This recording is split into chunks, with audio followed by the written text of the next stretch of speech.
Are we rolling? I think so. I don't know.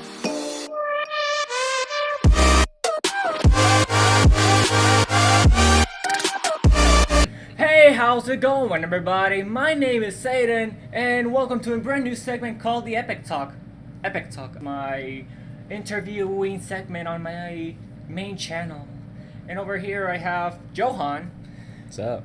who is a beatboxer, and he's also studying photography and design. Is that what it is? Yeah, actually it is. But before I start with the interviews, let me talk a little bit of what is beatboxing in my perspective, and probably you want to talk about the actual definition of beatboxing. So what I've seen of and heard and talent in the own body using the mouth, the nose, hands, and all like these gestures that a human being is able to recreate sounds with its own body. And I think it dates back a long time ago. Johan, do you have any ideas? Yeah, and actually you're right. Beatboxing actually it started almost like in the urban style area in the streets, like almost in the 80s, starting in that time of the year. And actually beatboxing is exactly what you said, imitating sounds, and also you can do a lot more about making complex difficulties and all that type of stuff. But actually there's far more from everything that's about beatboxing. But yes, it's awesome.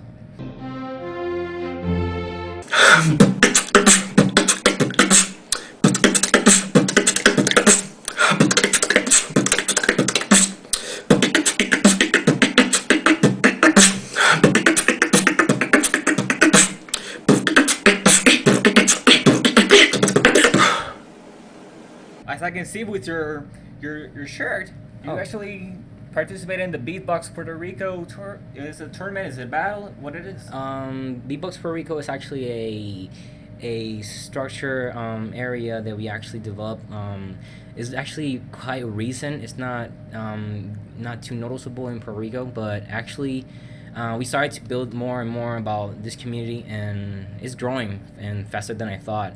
And actually this logo I made it myself. So yeah. Wow. So this logo right now is part of the beatbox community. So I feel very grateful and amazing. So yeah, what can I say? Oh, I was talking about. I don't want to do this anymore. I'm just joking. Yes, I am. What wasn't founded? Like what year?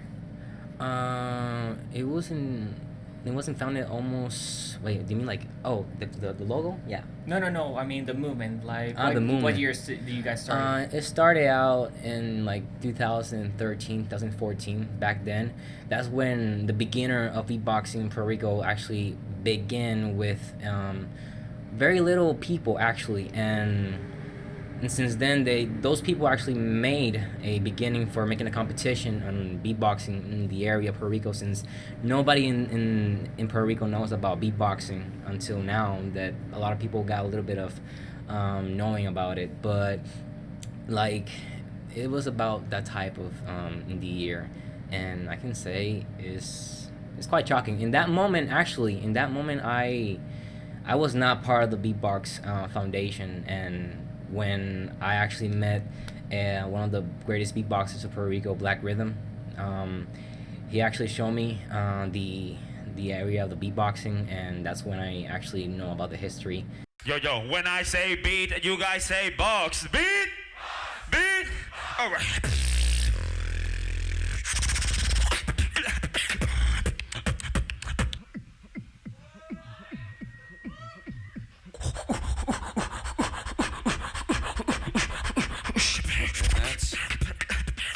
Así lo hacemos en Puerto Rico. Time. What do you consider yourself in the world of beatboxing?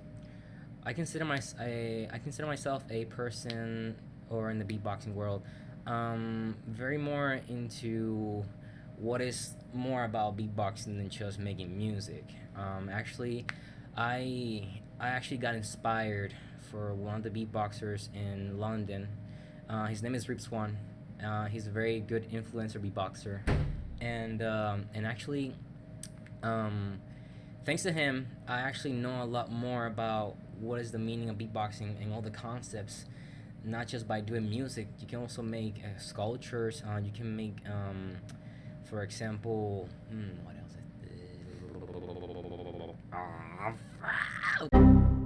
It's okay. We can go back to that question. Okay. All right.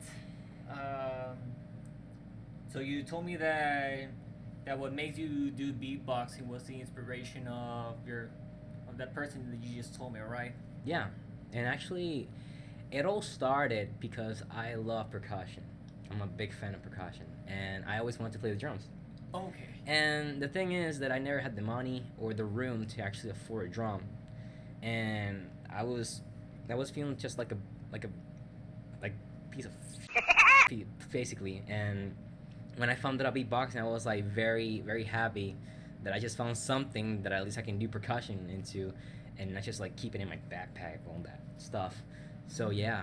Speaking of, you cannot afford a battery or like the drum set. Can Yeah. you at least afford like congas or any other small instruments? Actually, in this time, I'm not planning no longer to buy percussion instruments, but yeah, I can at least try to play the la plena, you know. Ah, okay. So at least I can try to play that, and the guitar I use as an instrument, as a drum, is for my experience that I actually just noticed. Wait. How can you use the guitar as a drum? Well, basically, it's like you take the guitar and the part of the string you actually kick it, and it's like you make it like a drum sound going. It's like and it's just Okay.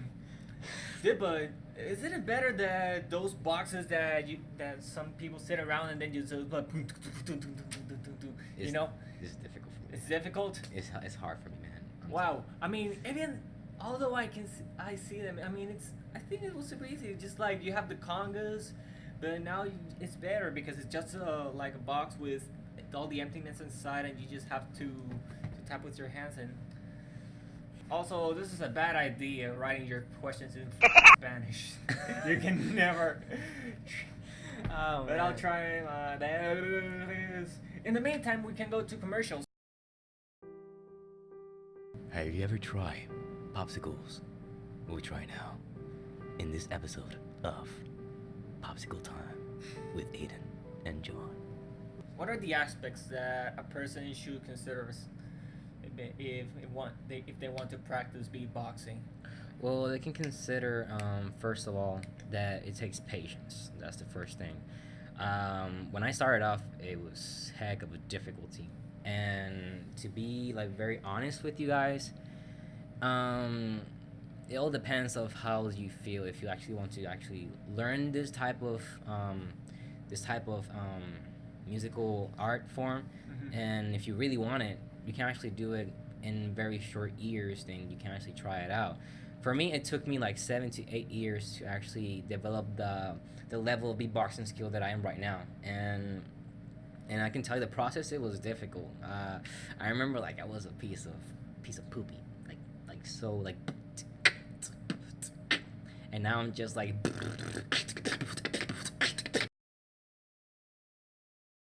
So yeah, it's about progress and also a lot of videos.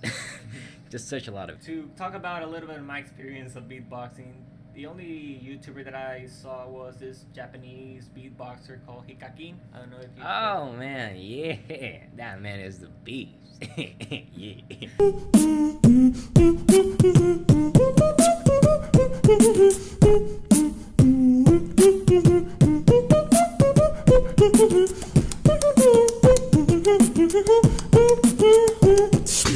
Just so you know, HIKAKIN was one of the first beatboxers that I ever saw.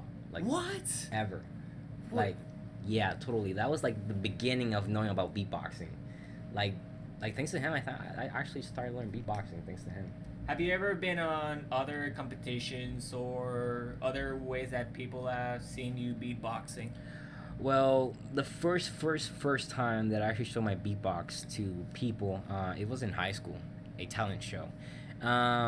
In that time, it was about dictionary spelling bee and talent show.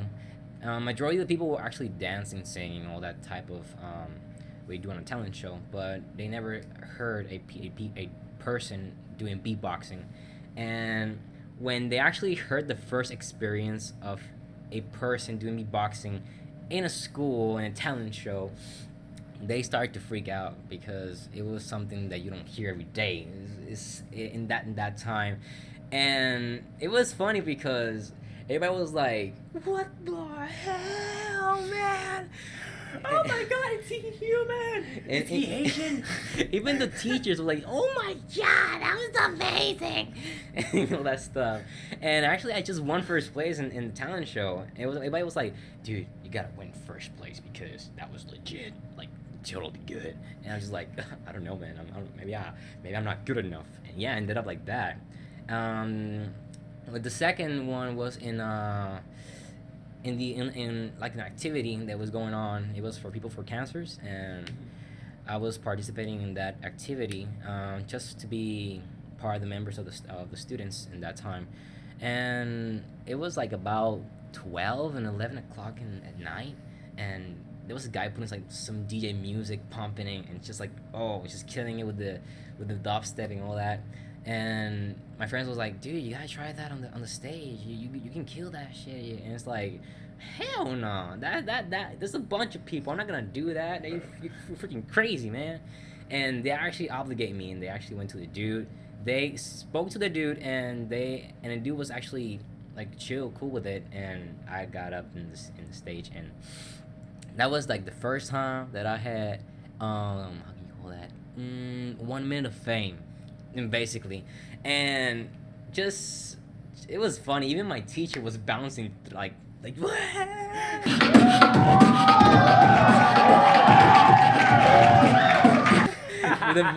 the beatboxing. And I was like so I was crying of laughter back then. Was it cringy? Yeah, it was pretty cringy, man. And actually that was like the progress. Then I moved on to the battles that the Puerto Rican Beatbox Battle came in. I was so excited, and I just went, and they were just a little person, and the area was like kind of like 90s 80s punk style vibe going on, and it was quite cool. I can say that, but the beatbox experience was actually quite, for me, it was awesome. And yeah, since then I'm waiting to actually in 2020 go to Looperman. Whoa! So actually be in the beatbox like worldwide. So there's gonna be every kind of beatboxers there, and I really wish to go there and participate and be part of the Puerto Rican and represent Puerto Rico in the beatbox area. So yeah. Woo! Yeah, man! What do your parents or your friends think about your passion?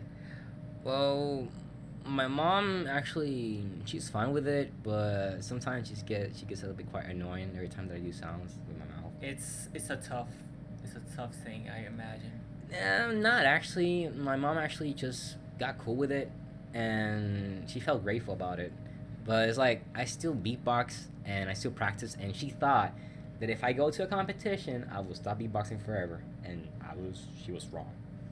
Completely wrong. And I just kept on beatboxing, and she was like quite annoyed but at the same time passable, so I'm still fine with it.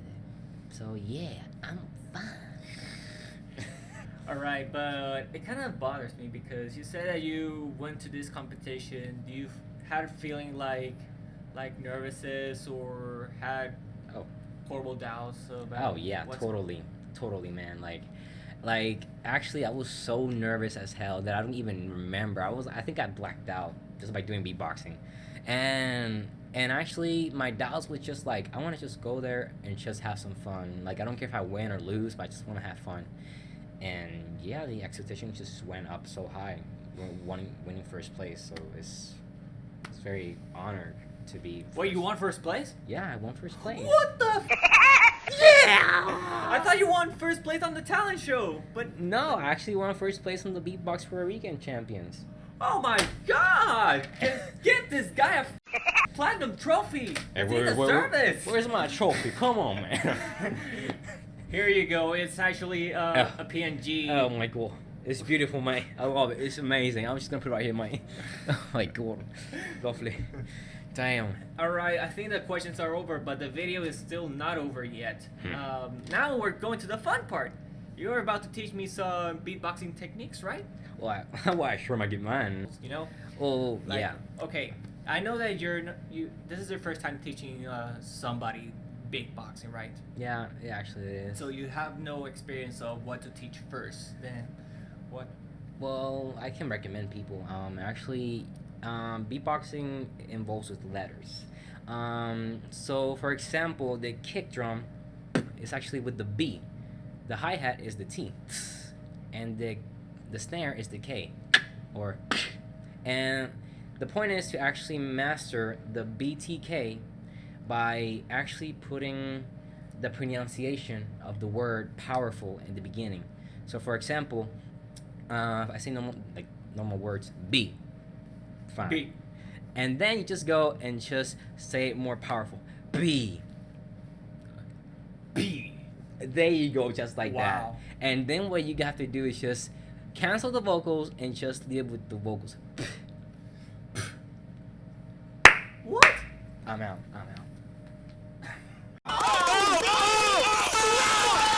This guy is amazing. He's learning fast. Oh shit. Okay, so you need the B. The hi-hat is actually saying T. T, T, T, Ta T. ta. Ta ta. Yes. Wait, I think I got it. Johan is like.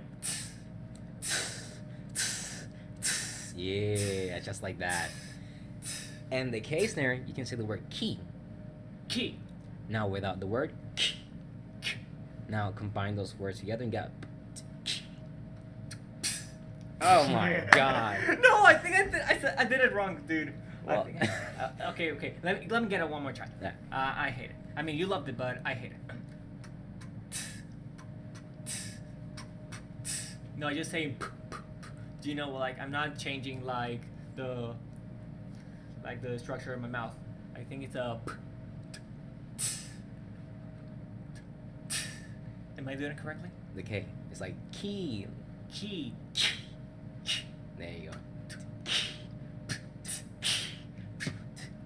No, I had a hi-hat then the key. I don't know.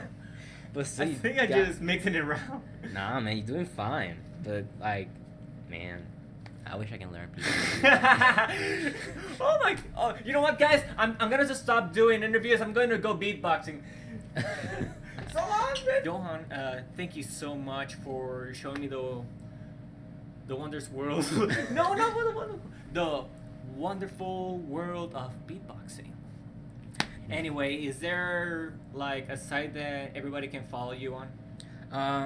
Right now I have my official site. It's called Johan Sebastian 043. You can also follow me on YouTube. I'm not doing too much on YouTube, but in the future I will make YouTube videos in the future. But yeah, and if you know, follow Black Rhythm. Recommend it. He's a very good beatboxer, also like me. So yeah, that's what I recommend for you guys, and I appreciate you guys just like having me for this interview with you, man.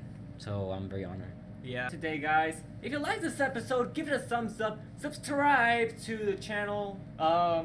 Yeah, Phantom Maiden, because we also have Johan, which is also going to be in the description below.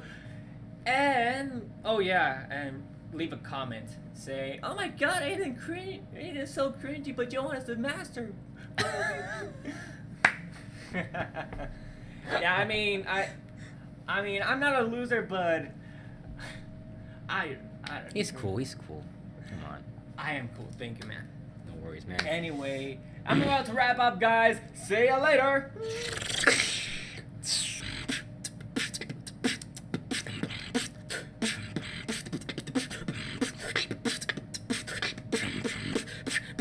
Let it roll. Wow.